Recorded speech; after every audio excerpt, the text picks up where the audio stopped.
এখন 2 বছর যাবত স্যারের কাছ থেকে ওষুধ নিতে কন্টিনিউ। বাবা এখনো 2 বছর সুস্থ আছে ইনশাল্লাহ।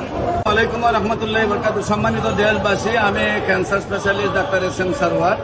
আজকে মানববন্ধনের জন্য এসেছিলাম প্রেস ক্লাবের মধ্যে। আমরা হজকে, উমরা হজ এবং বড় হজের যে বৈষম্য সেটা দূর করার দাবিতে ইতিমধ্যে সাক্ষাৎ হলো আমার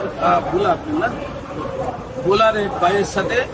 তার বাবা আমার কাছ থেকে ক্যান্সার চিকিৎসায়, তার বাবা আমার কাছে ক্যান্সার চিকিৎসা সুস্থ হয়েছিলেন। আমরা একটু তার মুখে শুনবো। আপনার নাম? শাহরুল আলম। আপনার পিতার নাম? সালাউদ্দিন আলম। আপনার মায়ের নাম? আপনার গ্রাম? চর শহর গুলা।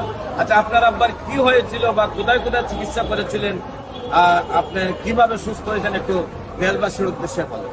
আসসালামু আলাইকুম, আমি শাহরুল আলম, বাংলাদেশ পুলিশে নিয়োজিত আছি। আমার আব্বু একজন স্কুলের টিচার ছিলেন। আমার বাবা ক্যান্সারে আক্রান্ত হয় আজ থেকে আরও 3-4 বছর আগে।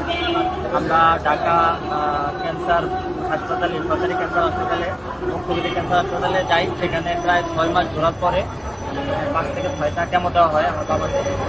দেওয়ার পরে ডাক্তার বলছিল উন্নতি হবে, তারপরেও হয়তো উন্নতি হয় নাই কোনো কারণবশত, অবনতি দিকে যাচ্ছিল।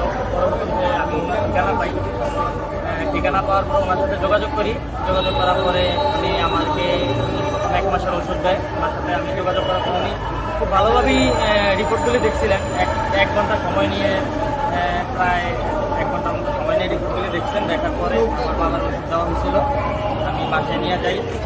যেখানে ডাক্তার ফেরত দিয়ে দিচ্ছিল, ডাক্তার বলছিল বাসায় নিয়ে যান। বাসায় নিয়ে যাওয়ার পরে আপনি হয়তো 2 মাস সময় পাবেন, এরকম কিছু। তো আমি ওনার সাথে যোগাযোগ করার পরে ওনার ওষুধ নিয়ে বাসায় যাওয়ার পরে 22 দিন পরে আমার বাবা স্ট্রোক করে। আমি স্যারের সাথে যোগাযোগ করি। স্যারে বললো যে উনি একটু সরিষার তেল দিয়ে, মানে পরামর্শ দিল আর কি, অনেক পরামর্শ দিল। পরামর্শ দেওয়ার পরে আস্তে আস্তে উনি আস্তে আস্তে স্বাভাবিক হয়। আল্লাহর রহমতে এখন 2 বছর যাবত স্যারের কাছ থেকে ওষুধ নিতে কন্টিনিউ। বাবা এখনো 2 বছর সুস্থ আছে ইনশাল্লাহ। ভালো আছে আলহামদুলিল্লাহ। আচ্ছা, আমি প্রশ্ন করি, একটা স্যারের সংবাদ আপনারা কিভাবে পাইলেন? স্যারের সংবাদ পাইছিলাম আমি আপনার ক্যান্সার হাসপাতালে অনেক ঘোরাঘুরি করছি। তো লিফলেট কাগজ দেখছিলাম, একটা কার্ড পাইছিলাম। আমি আমার টাকাটা না হয় খরচ তো হইতো কেমনটা দিলে, তো চিন্তা করছি যে এইখানে খরচ করে দেখি। স্যারকে আপনি দেখেন? হ্যাঁ, এই স্যারের সাথে কথা একজন বাবার বয়স কত? বলে।